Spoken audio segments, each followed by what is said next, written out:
자, 이제 우리 함께 말씀 보도록 하겠습니다. 오늘 우리가 함께 볼 말씀은 고린도전서 13장 11절 말씀입니다. 고린도전서 13장 11절 말씀. 자, 우리 한 절이니까요. 같이 한번 읽어 보도록 하겠습니다. 자, 시작.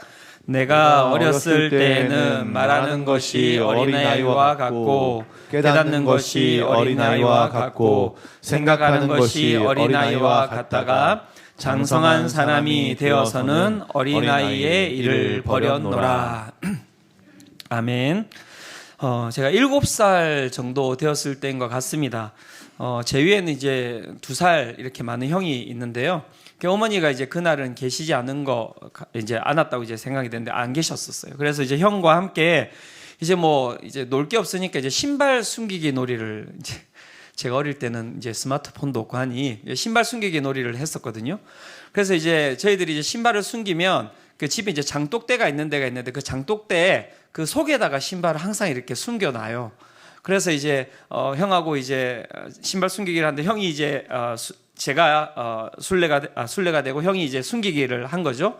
그래서 이제 막 제가 이제 그 제 신발을 찾으러 막 다녔는데 신발 숨기는 것이 딱 이렇게 정해져 있기 때문에 제가 이제 장독대 사이로 딱 갔더니 거기에 딱 신발이 있더라고요. 그래서 제가 이제 신발을 딱 꺼내려고 했더니 이제 그 장독대 사이에 있기 때문에 그 7살 정도 되니까 키도 작고 팔도 짧고 하니까 옆에 이렇게 짚고 이렇게 꺼내야 되지 않겠습니까? 근데 제가 이제 딱 짚었던 그 독이 어떤 독이냐면 간장독이었어요.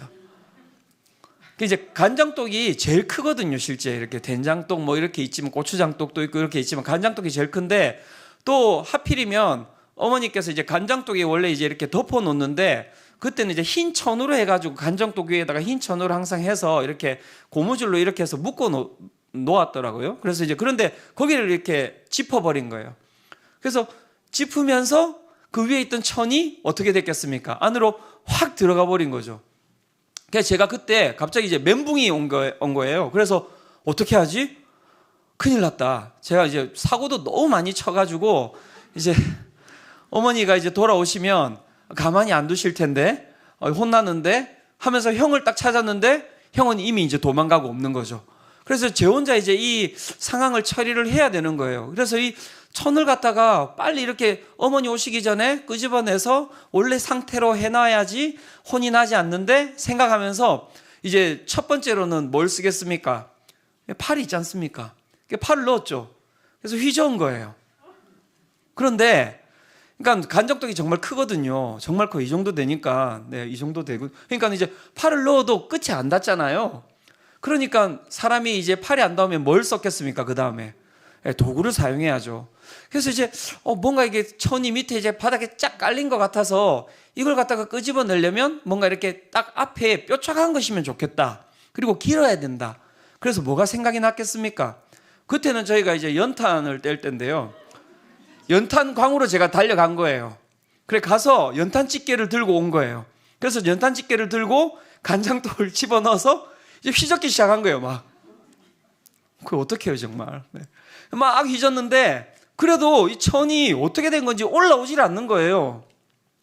왜 이렇게 천이 안 올라오지? 그리고 일단은 이제 연탄집게를 갖다 집어 던져놓고 고민을 하는데 어머니 올 시간이 이제 다 돼가고 이게 밑에 바닥에 붙어 있나 보다. 붙어 있으면 이걸 갖다가 좀 잘 떼려면 뭔가 접착력이 좋은 긴 막대기 같은 것이면 좋겠다고 딱 생각을 했는데 그게 뭐가 있겠습니까? 화장실에 뚫어뻥이 생각이 난 거예요. 그래가지고 화장실로 냅다 달려가가지고 뚫어뻥을 가지고 와가지고 그걸 이제 집어넣어가지고 막 이제 그 펌핑을 한 거죠. 이렇게 막 했는데도 이게 잘 안 올라오는 거예요. 근데 막 하고 있는데 어머니가 이렇게 오신 거죠. 어머니가 보시면서 이게 무슨 상황이지? 저는 막 하다가 이제 나는 이제 끝났구나.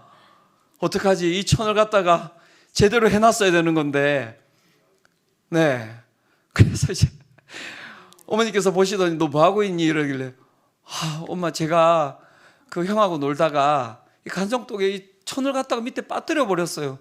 그래서 제가 있는 모든 지혜를 다 이렇게 끄집어내어 가지고 일단 연탄집게도 가지고 와서 내가 했고요.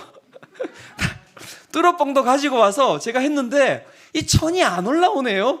어머니가 이제 거기서 이제 기절을 하신 거죠. 연탄집게와 뚜러뻥을 보시고. 그리고 저는 어머니가 그 다음에 어떻게 하셨겠습니까? 저를 무진장이 때렸죠. 그래서 많이 맞았습니다. 엄청 맞았습니다. 막 맞고.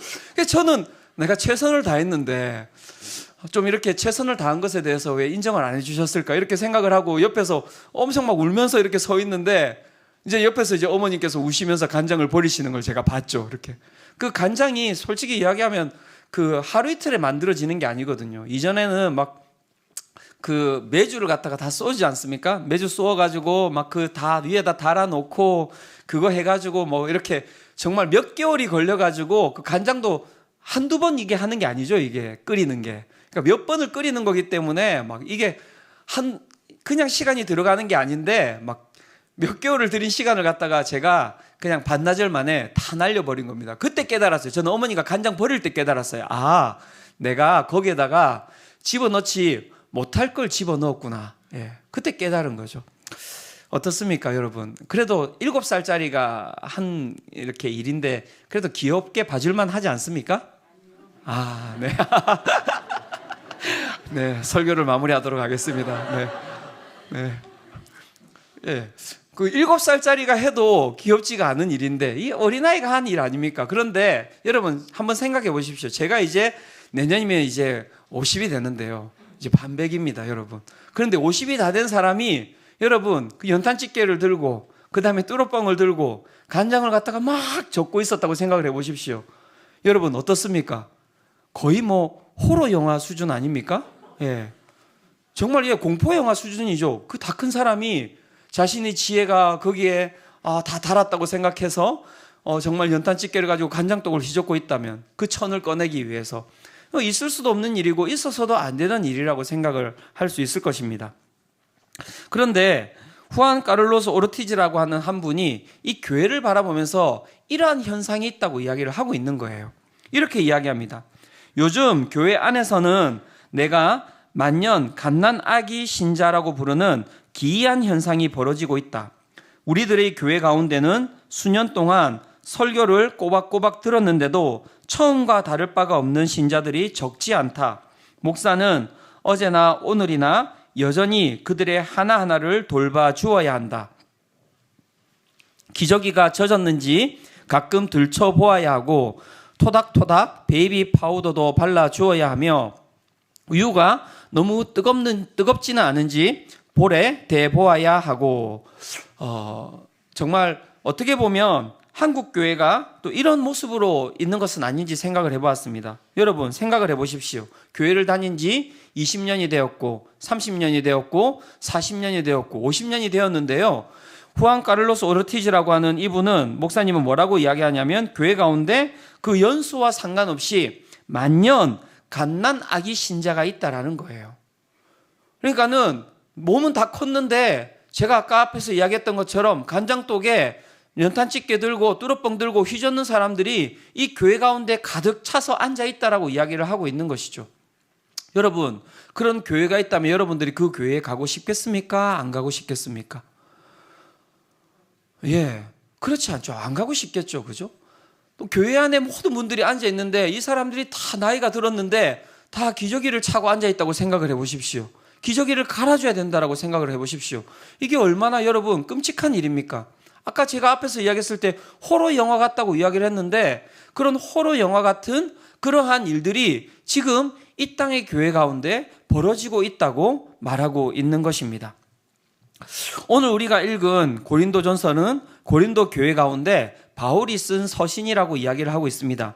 이 서신에서는 고린도 교회에 수많은 문제들이 등장하고 있다라고 이야기를 하고 있습니다.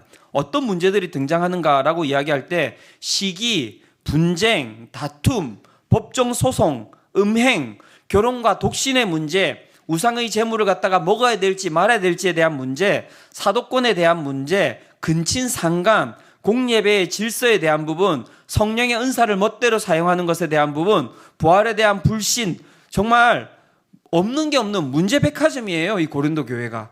그래서 엄청난 문제가 많은 교회가 이 고린도 교회였다라고 이야기를 하고 있고요. 이 고린도 교회의 문제는 정말 어마어마한 문제였다고 이야기를 하고 있습니다. 그런데 여러분 잘 살펴볼 필요가 있습니다. 왜 이렇게 이 교회는 이렇게 많은 문제들이 일어났을까요?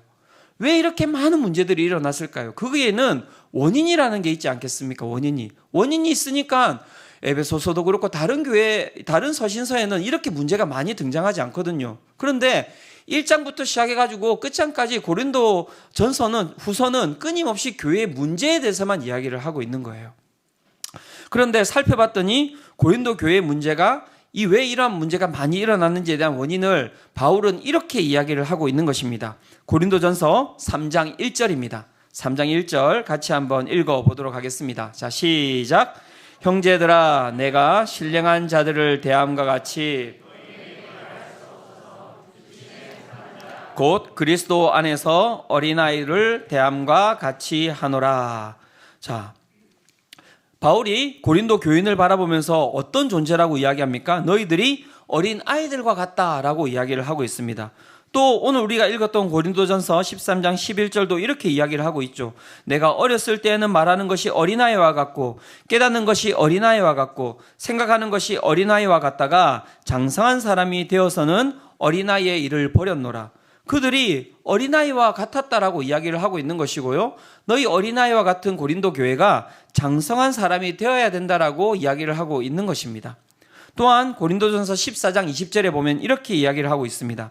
형제들아, 지혜에는 아이가 되지 말고 악에는 어린아이가 되라. 지혜에는 장성한 사람이 되어라.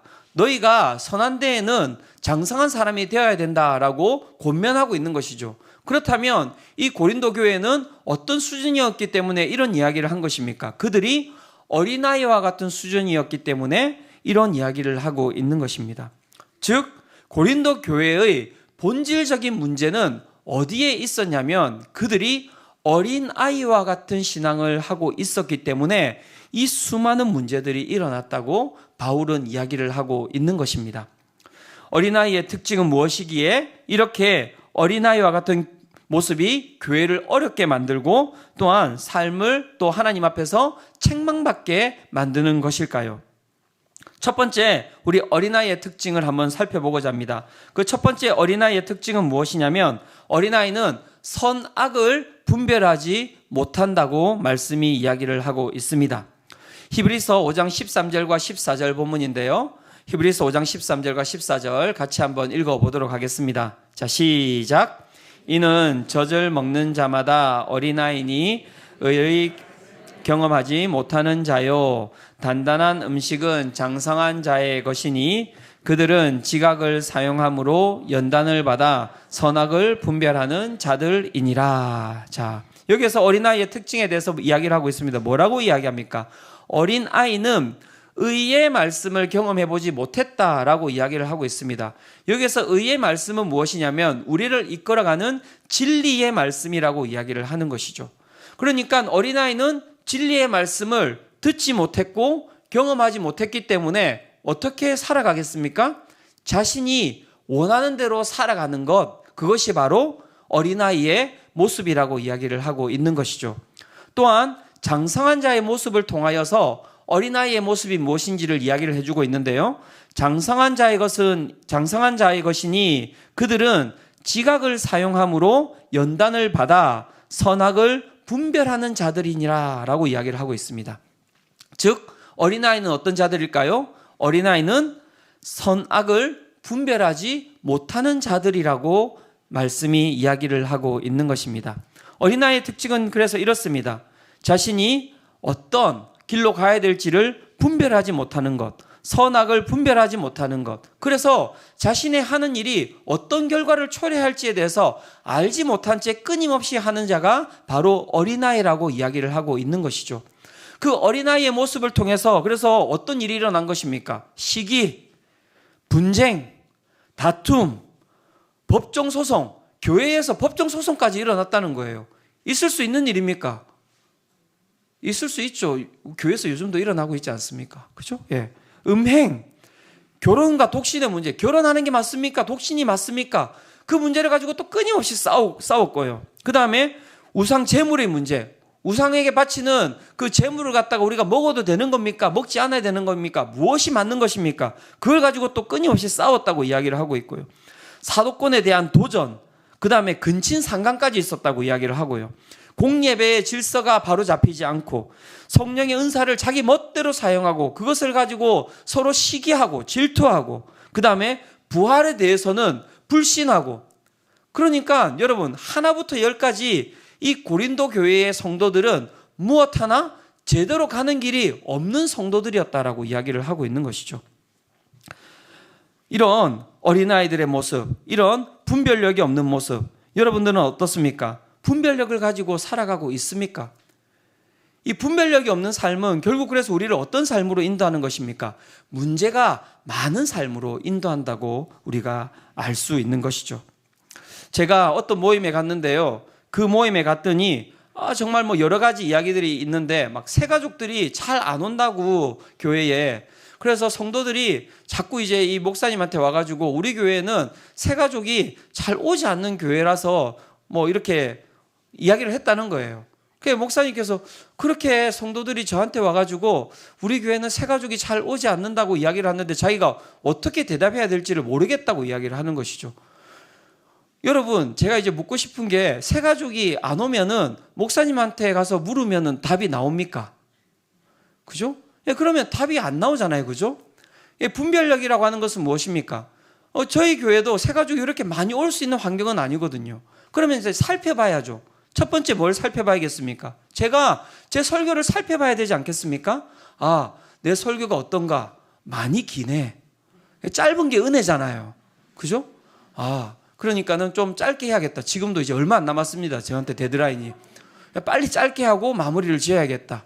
그리고 설교를 하고 나서 기도회를 하는데 제가 이번에도 우리 이제 우리 순장님들한테 피드백을 받는데 예배를 이제 마무리할 때 기도회를 하는데 주여 삼창을 하면 약간 이제 부담스러운 분들이 계시다는 거예요. 그래서 제가 생각을 해봤는데 그 피드백이 참 옳은 피드백이라는 생각이 들었습니다. 맞지? 그래서 새로 오신 분들이 있고 새 가족을 데리고 왔는데 막 앞에서 주여 주여 하면은 깜짝 놀라서 이곳이 혹시 신천지는 아닌가 이렇게 하면서 도망가지 않을까라는 생각이 드는 거예요. 그래서 그렇다면 이 부분도 한번 잘 살펴보면 좋겠다. 그래서 많은 분들이 와서 일단은 주일 예배 가운데서는 함께 이렇게 기도할 수 있도록 기도회를 잘 만들어 드리고, 그렇게 함께 정말 우리 주님의 이름을 크게 부르짖을 수 있는 그런 기도회는 어디로 하면 좋을까요? 수요 예배를 하면 좋겠다. 그래서 수요 예배는 3창을 넘어서서 5창, 7창, 9창, 12창 이렇게 마음껏 함께 주님을 부를 수 있도록 하면 좋겠다. 그런 생각을 하는 것이죠. 또 새가족이 우리 교회에 잘 올 수 있는가를 살펴본다면 우리 교회 교통편이 어떻습니까? 여러분 엄청 좋습니까? 이런 데가 어디 있습니까 도대체? 버스 한 대 앞으로 지나다니지 않는 교회, 그죠? 정말 도심 가운데 이런 시골 같은 곳이 있을 수가 있습니까? 정말 오기가 쉽지 않은 곳이죠. 옆에 있는 분들에게 한번 이야기해 주십시오. 잘 오셨습니다. 한번 이야기해 주시고. 네. 정말 잘 오신 거예요. 그죠? 그렇다고 뭐 무슨 편말을 크게 해놨나? 그리고 무슨 십자가를 뭐 걸어놨나? 교회가 있는지 없는지도 잘 모르는 그런 곳이잖아요. 그죠? 그렇다면 이 교회에 오실 수 있도록 어떤 것을 배려해드리면 좋을까? 그래서 셔틀에 대한 부분들도 살펴보고 있는 중입니다. 그 셔틀을 갖다가 만약에 돌린다고 했을 때 막 2대를 돌리고 3대를 돌리는데 타는 분들이 3명밖에 없어요. 5명밖에 없어요. 그러면 돌려야겠습니까? 그러니까 상황을 잘 살펴보는 게 필요하고요. 그 상황 가운데서 적절할 때를 맞추는 게 필요하겠죠. 그게 바로 분별력 아닙니까? 또한 어떻게 해야 되겠습니까? 새 가족들이 오셔서는 잘 정착하고 있는지에 대해서 살펴봐야겠죠. 그래서 제가 그분 이야기를 딱 듣고 우리 교회 새 가족분들은 어떻게 지내고 있을까라고 생각하는데 간담이 서늘한 거예요. 이분들을 제가 잘 못 챙기고 있다라는 생각이 드는 거죠. 그래서 우리 목사님하고 이야기를 해서 우리 새가족들 한번 오셨던 분들 다 모아서 함께 새가족 파티를 하면 좋겠다. 그래서 1월 달에 새가족 파티를 지금 준비하려고 하고 있습니다. 우리 새가족들 시간 내가지고 다 참석하시기를 축원합니다. 아무도 안 오실 것 같습니다. 그리고 또 어떤 게 필요하겠습니까? 중요한 건 교회에 여러분 새가족이 안 오면 교회는 어떻게 해야 됩니까? 전도해야죠. 전도해야 되지 않겠습니까? 그래서 나가서 전도하고 복음을 전하는 게 교회의 모습 아니겠습니까? 그런데 제가 봤을 때 이 분당 우리 교회에서 제가 20년 동안 있었고 10년 동안 있었고 이렇게 하다 보니 어떤 일이 벌어지냐면 분당 우리 교회는 이 전도를 하지 않아도 새가족들이 끊임없이 들어오거든요. 그러니까 들어오는 새가족들도 감당하기가 쉽지가 않았던 거예요. 그런데 그 모습이 우리 가운데 젖어 있는 거죠. 아, 우리가 그 모습에 너무 젖어 있었구나. 그래서 전도를 해야겠다고 생각을 해서 제가 우리 제자반을 다 전도를 다 보냈습니다. 그래서 막 동서울대학교 앞에 가가지고 막 우리 청년 제자반들 가서 막 추운 날에 전도하고, 우리 여직장 뭐 제자반도 태평역에 가가지고 막 그 주보를 몇 장 가지고 가셨다고요? 예, 100장 가지고 가서, 그 왜 100장만 가지고 갔을까요? 한 200장 가지고 가셨어야 했는데 30분, 20분 만에 끝났다고요? 네, 그래서 이제 예. 그렇게 하고 또 오셨다고 이야기하고, 우리 남제자반은 또 이제 다음 주에 그 이 추운데 24일 날 또 나가서 이렇게 전도한다고 하시더라고요. 또 어제는 우리 청년부에서 새생명 축제를 했는데요. 한 60명 정도 온 우리 청년들 가운데서 15명이나 새가족들이 이렇게 또 왔습니다. 이렇게 초청받아서. 예. 그게 맞는 거죠. 그죠? 그래서 새가족들이 안 옵니다라고 목사님께 와서 물어보면 답이 안 나오는 거죠. 분별력이라고 하는 것은 그래서 우리 가운데 필요한 것입니다. 우리 가운데는 언제든지 문제가 생길 수가 있고요. 그 문제들을 갖다가 어린아이는 여러분 문제를 더 일으킬 수밖에 없죠. 하지만 장성한 자는 우리 앞에 놓여져 있는 그 문제를 하나하나 선악을 분별하면서 그것을 처리해가는 능력이 있는 것입니다. 그런 부분에 우리가 어떻게 해요? 이 어린아이의 일을 벗어 던져야 될 필요가 있는 것이죠. 바울은 이 어린아이의 모습에 대해서 첫 번째 무엇이라고 이야기했냐면 선악을 분별하지 못한다라고 이야기를 했습니다. 두 번째 어린아이의 모습은 어떤 모습입니까? 자기 중심적인 모습이라고 이야기를 하고 있습니다. 고린도전서 13장 8절을 같이 한번 읽어보도록 하겠습니다. 자, 시작. 사랑은 언제까지나 떨어지지 아니하되 예언도 패하고 방언도 그치고 지식도 패하리라. 자, 지금 어떤 얘기를 하고 있는 것이냐면 고린도 교회의 성도들이 예언과 방언과 지식이 자신들이 가지고 있는 이것이 전부라고 생각을 했던 거예요. 그런데 바울은 무엇이라고 이야기하냐면 그것들은 부분적인 것이다. 우리 가운데 전부 그리고 온전한 것은 사랑밖에 없으니 너희가 가지고 있는 그 부분적인 것들을 일단은 내려놓고 우선순위로 사랑을 갖다가 너희들이 먼저 추구하는 게 좋겠다라고 이야기를 하고 있는 거예요. 고린도 교회의 성도들의 그 어린 모습은 무엇이냐면 부분적인 것에 집착한다라는 거예요. 부분적인 것에 집착하는 사람들은 어떤 사람들입니까? 자기 중심적인 사람들입니다. 자기가 가지고 있는 것이 모든 것이라고 생각하고 자기가 가는 길이 옳은 길이라고 생각하고 자기가 하는 모든 것들은 틀린 것이 없다라고 생각하는 사람, 그 사람이 자기 중심적인 모습의 사람이라고 할 수 있죠. 그런데 중요한 건 우리 모두는 어떤 사람입니까? 이 고린도 교회 성도들만 그렇겠습니까? 우리 모두가 자기 중심적인 사람들 아닙니까? 저는 제가 정말 자기 중심적인 사람이라고 생각을 하거든요. 그래서 많은 분들이 이야기를 이렇게 잘 듣지도 못하고 여러분들이 이야기를 잘 해주지 않으면 제가 하고 있는 모든 것이 옳다라고 생각하고 맞다라고 생각하고 그렇게 살아갈 수밖에 없는 사람이에요. 그래서 이번에 이제 밖으로 나가시면 건의함을 만들어 놨습니다, 여러분. 좋죠, 그죠? 그래서 건의함에다가 여러분들이 건의할 만한 것들을 적어가지고 그 건의함에다가 다 넣어주세요. 단, 무례하게는 적지 마세요. 반말로 적지 마시고 이거 해라 이렇게 하지 마시고 이렇게 좀 예의를 갖춰서 이렇게 쫙 적어서 이렇게 넣어주시면 하나하나 제가 한번 잘 살펴보도록 하겠습니다. 그렇게 살펴서 어떻게 하겠습니까? 되는 거는 왜 되는지에 대해서 설명을 드려야 되는 것이고요. 그죠? 안 되는 것은 지금 왜 안 되는지에 대해서 이야기를 드릴 수 있는 것 아니겠습니까? 그렇게 들어야지만이 우리의 삶은 자기 중심적인 삶에서 변화되게 되어 있는 거예요. 제자훈련을 많은 사람들이 이렇게 받죠. 이번에도 오늘도 이제 우리 제자훈련 수료식이 있는데요. 제자훈련을 왜 받는 줄 아십니까? 제자훈련을 받는 가장 그 중요한 목적은 내 중심성에서 벗어나기 위함입니다. 그래서 제자훈련 들어오면 정말 쉽지 않아요. 찬양을 막 하는데 찬양 작게 하면 저한테 큰일 납니다. 집사님, 찬양 크게 하셔야죠. 목사님, 저는 평생 이 목소리밖에 아닙니다. 집사님 더 크게 내실 수 있습니다. 더 크게. 자, 더 크게. 그리고 그냥 찬양 못합니다. 자, 해병대 박수 치면서, 자, 박수 치면서 손 밑으로 가면 안 돼요. 밑에서 박수 쳐도 안 됩니다. 제 눈에 보이게 박수를 쳐야 됩니다. 기도도 마찬가지입니다. 기도도 묵상 기도 그렇게 하시면 안 돼요. 자, 소리를 내어서 큰 소리로 그렇게 기도를 하셔야 됩니다. 다 크게 이렇게 기도할 수 있도록. 왜요? 이제까지 했던 내 중심적인 모든 신앙을 어떻게 해요? 다 뒤집어야 되는 거예요. 그렇게 하고 제가 이야기를 드렸습니다. 제자훈련이 끝나시면 묵상 기도하시고, 제자훈련이 끝나시면 조용히 찬양하시고, 제자훈련이 끝난 이후부터는 정말 박수 치면서 찬양 안 하셔도 되는데, 단 이 제자훈련 기간에는 무조건 이렇게 하셔야 됩니다. 그리고 제가 더 푸시를 합니다. 뭐 제자훈련의 구호가 이렇거든요. 아프지도 말고 죽지도 말자. 이게 제자훈련의 구호입니다. 아프지도 말고 죽지도 말자. 그래서 목사님 몸이 아픈데요. 그러면 제가 어떻게 이야기를 드리냐면요. 집사님 오셔가지고 누워 계세요. 그렇게 이야기를 해요. 그 이제 우리 제자반 중에 한 분이 이제 제자반 하면서 이제 암투병을 시작하셨어요. 그 컨디션이 안 좋잖아요. 항암 치료를 하면. 그래서 제가 어떻게 했겠습니까? 예, 집사님 오셔서 누워 계세요. 그렇게 이야기를 드렸습니다. 그 집사님 오셔가지고 정말 누워 계셨어요. 이렇게. 네. 제자훈련이라고 하는 것을 통해서 그만큼 자기 중심성을 벗어나기 위해서 끊임없이 압박을 하는 거죠.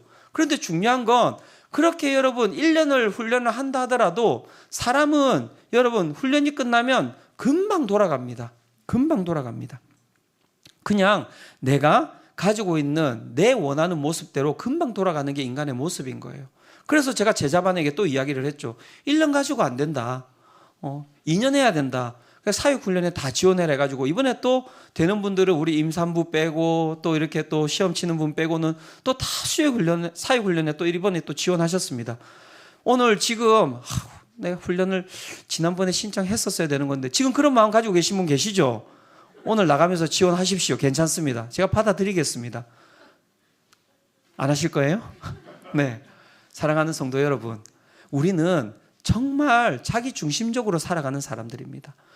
바울은 그렇게 자기 중심적으로 살아갈 때 삶 가운데 문제가 많이 생긴다라고 이야기를 하고 있는 것이죠. 교부인 어거스틴은 이렇게 이야기했습니다. 인간의 모든 죄의 뿌리를 무엇이라고 이야기했냐면 자기 사랑이라고 정의했습니다. 자기 사랑. 자기를 사랑하는 것이 무엇입니까? 모든 죄의 뿌리라고 이야기를 한 것이죠. 사랑하는 성도 여러분, 어린아이의 모습을 벗어 던지시기를 축원합니다. 예. 그렇다면 어떻게 이 어린아이의 모습에서 벗어날 수 있겠습니까? 그것에 대해서 오늘 우리가 읽었던 고린도전서 13장 11절이 이렇게 이야기를 하고 있는 것입니다.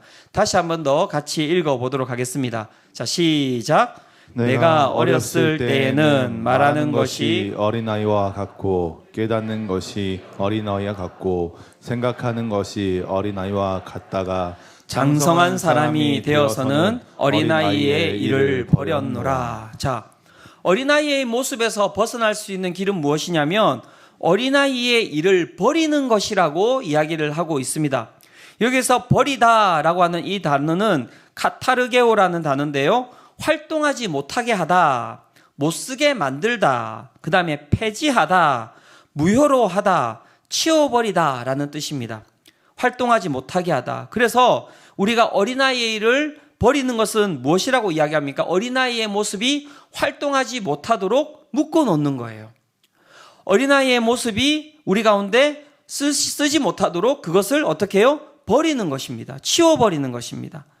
그런데 또 한 주석가는 이 부분에 대해서 이렇게 표현을 했습니다. 버리다라는 것은 무슨 뜻이냐면 내가 가지고 있는 옷을 벗어 던지고 새로운 옷을 입는 것을 버리다라는 뜻으로 해석을 했습니다. 즉 여러분 어린아이의 일을 버리는 것은 무엇입니까? 어린아이의 모습으로 가지고 있는 우리의 그 옷을 여러분 벗고 무엇을 입어야 되겠습니까? 장성한 자의 옷을 우리가 입어야 되는 것이라고 이야기를 하고 있는 것입니다. 그렇다면 장성한 자의 옷은 무엇입니까? 에베소서 4장 15절이 이렇게 이야기를 하고 있습니다. 에베소서 4장 15절도 같이 한번 읽어보겠습니다. 자, 시작. 오직 사랑 안에서 참된 것을 하여 범사에 그에게까지 자랄지라. 그는 머리니 곧 그리스도라. 자, 우리가 입어야 되는 옷은 무엇입니까? 우리가 입어야 되는 옷은 바로 그리스도라고 이야기를 하고 있습니다. 범사에 그에게까지 우리는 자라가야 된다라고 말씀을 하고 있는 것입니다. 그렇다면 그의 옷을 입는 것은 어떤 것입니까? 그에게까지 자라는 것은 무엇을 뜻하는 것입니까? 갈라디아서 2장 20절은 이렇게 이야기를 하고 있습니다. 내가 그리스도와 함께 십자가에 못 박혔나니 그런즉 이제는 내가 사는 것이 아니요 오직 내 안에 그리스도께서 사시는 것이라. 이제 내가 육체 가운데 사는 것은 나를 사랑하사 나를 위하여 자기 자신을 버리신 하나님의 아들을 믿는 믿음 안에서 사는 것이라 라고 이야기를 하고 있습니다. 예수 그리스도의 옷을 입는다는 것, 첫 번째 그것은 무엇이냐면 십자가에 주님과 함께 못 박히는 것이라고 이야기를 하고 있고요. 두 번째는 무엇이냐면 자기 자신을 버리신 하나님의 아들을 따라가는 것이라고 이야기를 하고 있습니다. 쉽죠, 그죠? 십자가에 못 박히는 것, 그 다음에 나 자신을 주님이 자신을 버리셨듯이 나 자신을 버리는 것이라고 이야기를 하고 있는 것입니다. 그것은 성장이라고 하는 것은 그래서 여러분 편안한 게 아니에요. 성장이라고 하는 것은 우리가 가지고 있는 기쁨으로 그렇게 기뻐할 만한 게 아닙니다. 우리가 이야기하는 그런 즐거움으로 즐거워할 만한 게 아니라고 성경이 이야기를 하고 있습니다. 성장은 고통스러운 것이고요. 성장은 힘든 것이기도 하고요. 성장은 정말 그 가운데 인내하지 않으면 여러분 자라지 않는 것이라고 이야기를 하고 있는 것이죠. 하지만 우리가 그것을 고통을 잘 참고 나아가면 그 가운데 무엇이 있습니까? 우리 가운데 문제를 잘 해결해 낼 만한 능력과 우리 가운데 힘이 생긴다라고 말씀이 이야기를 하고 있는 것입니다. 저는 그 예수 그리스도를 닮아가는 모습, 그 가운데 두 가지 상을 이야기를 하고 오늘 말씀을 마무리하려고 합니다. 예수 그리스도의 모습이라고 생각하는데요. 첫 번째는 무엇이냐면 아낌없이 주는 나무의 모습입니다. 아낌없이 주는 나무의 모습으로 우리 이 수정빛 교회가 성장해 나가기를 원합니다. 아낌없이 주는 나무 읽어보셨습니까? 네, 동화인데, 예. 아주 유명한 동화인데요. 예. 미국의 아동문학가 셀 실버스타인이라고 하는 분이 쓴 동화입니다. 내용은 이렇습니다. 옛날에 큰 나무 하나가 있었고요. 이 나무는 정말 나무에게는 사랑하는 한 소년이 있었습니다. 소년과 함께 아주 즐거운 시간을 잘 보내고 있었어요. 그런데 소년이 어느 날 어떻게 해요? 나이가 이제 들었죠. 그래서 이제 나무에게 많이 찾아오지 않게 된 거예요. 어느 날 나무가 쓸쓸해하는 그때에 소년이 이제 찾아온 것입니다. 나무가 너무 기뻤어요. 소년이 찾아온 그 모습을 바라보면서. 그래서 같이 놀자.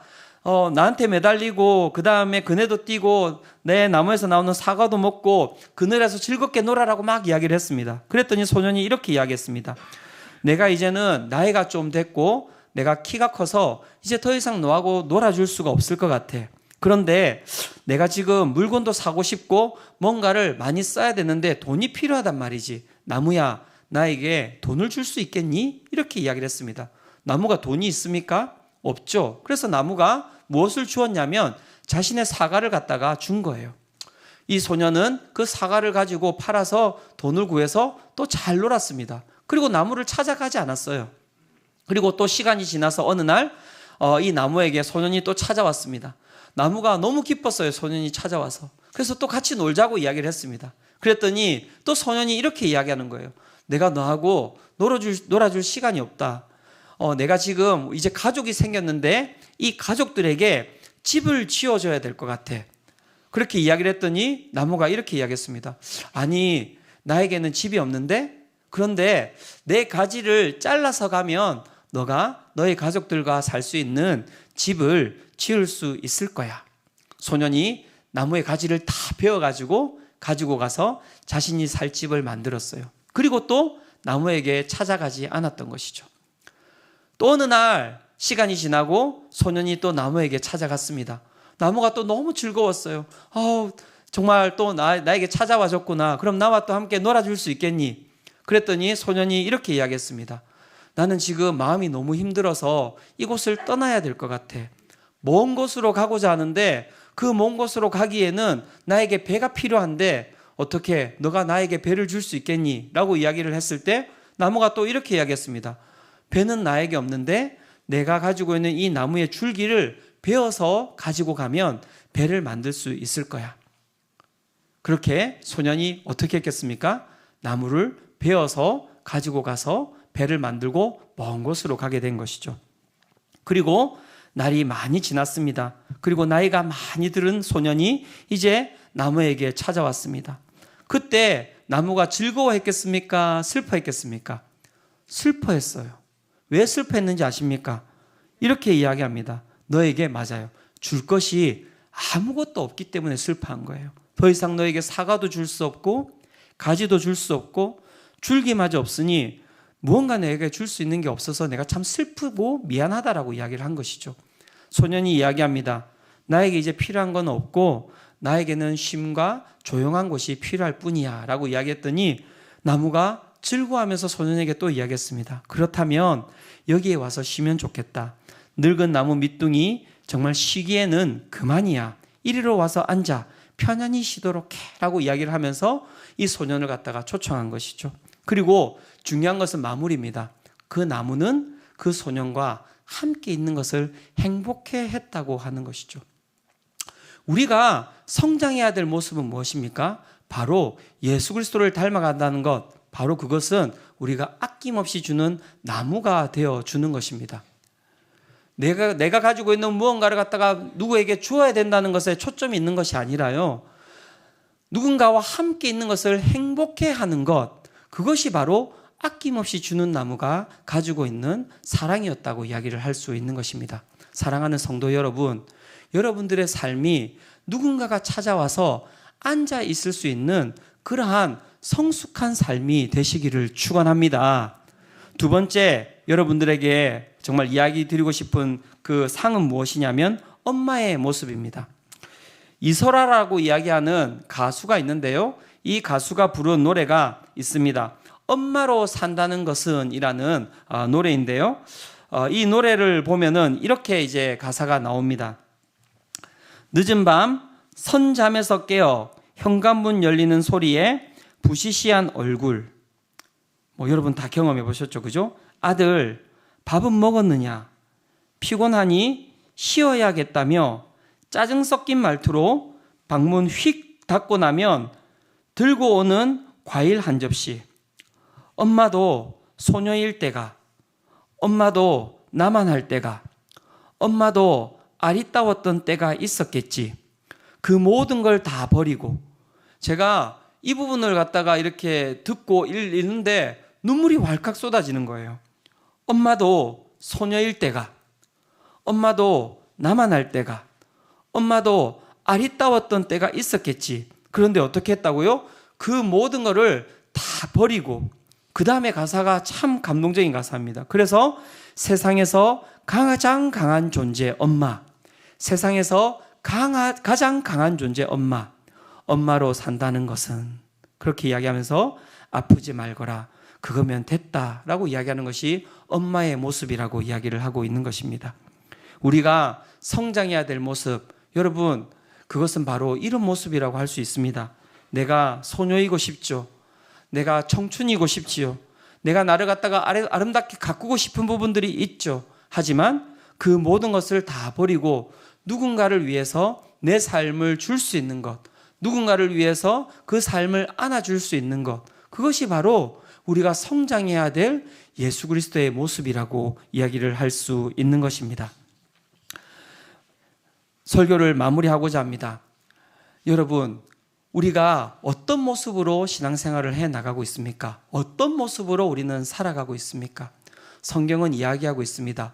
어린아이의 일을 버리라 라고 이야기를 하고 있고요.